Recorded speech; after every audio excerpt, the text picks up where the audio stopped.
అందరికీ నమస్కారం. Welcome to ప్రతీస్ వెల్ప్లా కిచెన్. ఈరోజు నేను మీకు చూపించబోయే రెసిపీ తొలి ఏకాదశి రోజున మహావిష్ణువుకి నైవేద్యంగా పెట్టే పేలాల పిండి అండి. సో దీన్ని ఎలా సింపుల్గా తయారు చేసుకోవాలో చూసేద్దాం రండి. దీనికోసం ముందుగా స్టవ్ ఆన్ చేసుకుని ఒక గిన్నె పెట్టుకోవాలి. గిన్నెలోకి 2 గ్లాసులు వాటర్ వేస్తున్నాను. ఇక్కడ నేను ఒక 1/2 కేజీ జొన్నలు చూపిస్తున్నానండి. దానికి తగ్గట్టుగా నేను నీళ్లు నేను యాడ్ చేస్తున్నాను. నీళ్లు బాగా మరిగేంత వరకు బాయిల్ చేసుకోవాలి. ఇలా నీళ్లు బాగా మరుగుతున్నప్పుడు ఇందులోకి ఇవి రాయచూర్ జొన్నలండి. మీ దగ్గర ఏ జొన్నలు ఉంటే అవి వేసుకోవచ్చు. ఇప్పుడు ఒక గిన్నె జొన్నలు తీసుకుంటే 4 గిన్నెలు నీళ్లు తీసుకోవాలండి. అలా అయితే కరెక్ట్గా సరిపోతాయి. కొత్తగా తెలియని వాళ్ళ కోసం అయితే 1:4 ఆ రేషియోలో తీసుకుంటే సరిపోతుంది. ఇలా బాగా నీళ్లు మరుగుతున్నప్పుడు జొన్నలు వేసేసి 2 పొంగులు వచ్చేంత వరకు జొన్నల్ని ఉడికించుకోవాలి. చూడండి, ఈ విధంగా జొన్నలు ఉడుకుతున్నాయి చూడండి. ఇలా పైకి ఉడుకుతున్నప్పుడు మనకు అవి జొన్నలు కరెక్ట్గా ఉడికినట్లు. మనం ఈ టైంలో స్టవ్ ఆఫ్ చేసేసుకొని వెంబడే స్ట్రెయిన్ చేసేసుకోవాలి. ఇప్పుడు నీళ్లు కొంచెం కింద వస్తున్నాయి చూడండి. ఈ నీళ్ళన్నీ అయిపోయేంత వరకు అలానే ఒక 5 నిమిషాలు పెట్టి తర్వాత ఈ జొన్నల్ని ఒక క్లాత్ పరుచుకొని దానిపైన పల్చగా ఆరబెట్టుకోవాలి. ఫ్యాన్ కింద మనకు ఎండలో అవసరం లేదండి. ఇంట్లోనే ఫ్యాన్ కింద ఒక 2 గంటలు ఆరబెట్టుకుంటే సరిపోతుంది. లేదా ఓవర్ నైట్ అలా మనం ఇలా క్లాత్ మీద పరిచేసి మార్నింగ్ అయినా మనము పొద్దునైనా పేలాలు చేసుకోవచ్చు. చూడండి, ఒక 2 గంటల తర్వాత మనకు జొన్నలు అనేటివి బాగా ఆరిపోయాయి. వీటన్నిటిని ఒక గిన్నెలోకి తీసుకోవాలి. చూడండి, సైజ్ అనేటివి ఫస్ట్కి ఇప్పటికి కొంచెం అంటే పెద్దగా అయిపోయాయి. నీళ్ళలో కొంచెం బాయిల్ కావడం వల్ల మనకు సైజ్ అనేటివి కొంచెం పెద్దగా ఉన్నాయి. తర్వాత స్టవ్ ఆన్ చేసుకొని ఒక కళాయి పెట్టుకోవాలి. కళాయి ఏదైనా పర్వాలేదండి, నాన్ స్టిక్ కానీ ఏదైనా తీసుకోవచ్చు. కొంచెం లోతుగా ఉన్నది తీసుకుంటే బాగుంటుంది. సో స్టవ్ ఆన్ చేసుకొని హై ఫ్లేమ్లో మనం కళాయిని వేడి చేసుకోవాలి. తర్వాత కొన్ని జొన్నల్ని వేసుకొని సిమ్లో పెట్టుకొని జొన్నల్ని కొంచెం ఒక నిమిషం 2 నిమిషాలు అలా వేయించుకోవాలి. అవి పాప్ అవ్వడం స్టార్ట్ అయినంత వరకు సిమ్లో పెట్టి వేయించుకోవాలి.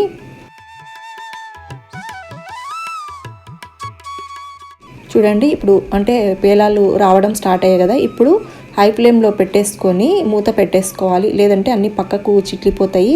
మధ్య మధ్యలో ఈ విధంగా కలుపుకుంటూ అంటే కళాయిని ఇలా కదుపుకుంటూ మనం పేలాలు చేసుకోవాలి. వీటిలో కొన్ని పేలాలు అవుతాయండి, కొన్ని జొన్నలు మటుకు కావండి. ఎందుకంటే అవి కొంచెం బాలేనివి ఏమైనా ఉంటాయి కదా. జొన్నల క్వాలిటీని బట్టి అన్ని పేలాలు కావు. కొన్ని అయితే జొన్నలుగా అలానే ఉండిపోతాయి.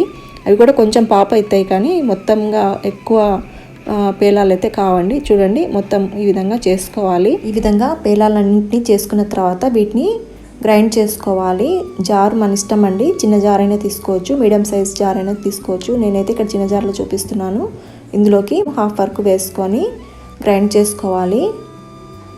ఈ విధంగా గ్రైండ్ చేసుకోవాలి. మరి పూర్తి మెత్తగా చేసుకోకూడదు. మరీ మెత్తగా చేసుకుంటే నోట్లో అతుక్కున్నట్లుగా అయిపోతుంది. కాబట్టి కొంచెం బరకగా అంటాం చూడండి, కోర్స్గా ఇట్లా గ్రైండ్ చేసుకోవాలి.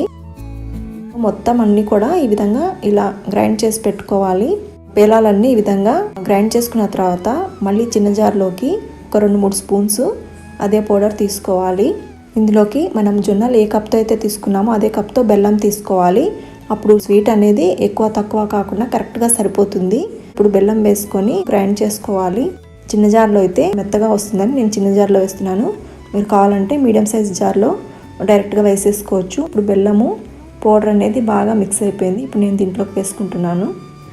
ఇందులోకి ఒక 1/2 కప్పు పుట్నాల పప్పు వేసుకోవాలి. అలాగే ఒక గుప్పెడు బాదం పప్పు వేసుకోవాలి. అంటే ఒక 25 ఉంటాయండి.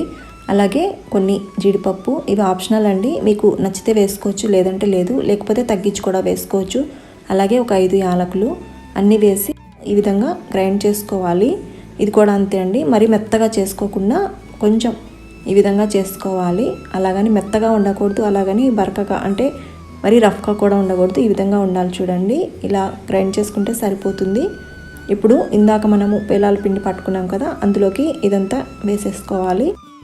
వీటన్నిటిని బాగా కలిపేసుకోవాలండి. మీరు కావాలంటే జార్లో వేసేసి ఒక పల్స్లో మనము గ్రైండ్ చేసుకుంటే కూడా అలా అయినా కూడా కలిసిపోతుంది. సో నేను ఇక్కడైతే కొంచెం నెయ్యిలో జీడిపప్పు వేయించి వేసుకుంటున్నాను. ఇది కూడా ఆప్షనల్ అండి, మీకు నచ్చితే వేసుకోవచ్చు, లేదంటే లేదు. మీకు ఇంకా లడ్డూల మాదిరి కావాలి అని అనిపిస్తే కొంచెం నెయ్యి ఎక్కువగా వేసుకొని ముద్దల్లాగా చుట్టేసుకోవచ్చు, అలా అయినా చేసుకోవచ్చు అండి. ఇక్కడ పొడి చూపిస్తున్నాను కాబట్టి నేను ఈ విధంగా కొంచెం నెయ్యిలో మనం జీడిపప్పు వేసి వేయించుకొని దాంట్లో కలుపుకుంటే చాలా టేస్టీగా ఉంటుందండి పేలాల పిండి. లడ్డూలుగా కావాలంటే కొంచెం నెయ్యి ఎక్కువ వేసుకొని వేడి చేసిన పాలతో కలుపుకుంటే మనము లడ్డూల మాదిరి చేసుకోవచ్చండి. జీడిపప్పు, బాదం పప్పు అన్నీ ఆప్షనల్ అండి. మనకు పేలాల పిండి అంటే జొన్నలు, బెల్లము, యాలకులు ఈ 3 కలిపే చేస్తారండి. మిగతావన్నీ మన టేస్ట్ కోసం యాడ్ చేసుకోవచ్చండి. మనం ఎలా అయినా చేసుకోవచ్చండి. నేనైతే ఇక్కడ పేలాల పిండి చూపిస్తున్నాను కాబట్టి ఇంక ఇలానే కలిపేస్తున్నాను. విష్ణువుకి తొలి ఏకాదశి రోజు పెట్టే పేలాల పిండి రెడీ అయిపోయిందండి. ఈజీగా ఇంట్లోనే తయారు చేసి మీరు కూడా నైవేద్యంగా పెట్టేయండి. మీకు ఈ వీడియో నచ్చిందా అండి? మీరు కూడా ట్రై చేసి మీకు ఎలా కుదిరిందో నాకు కామెంట్లో చెప్పండి. అలాగే మీకు నచ్చితే ఒక లైక్ చేయండి. నా ఛానల్ని ఇంకా సబ్స్క్రైబ్ చేసుకోకపోతే ప్లీజ్ సబ్స్క్రైబ్ చేసి పక్కనే ఉన్న బెల్ ఐకాన్ని యాక్టివేట్ చేయండి. మీ ఫ్రెండ్స్తో, రిలేటివ్స్తో ఈ వీడియో షేర్ కూడా చేయండి. Thank you for watching.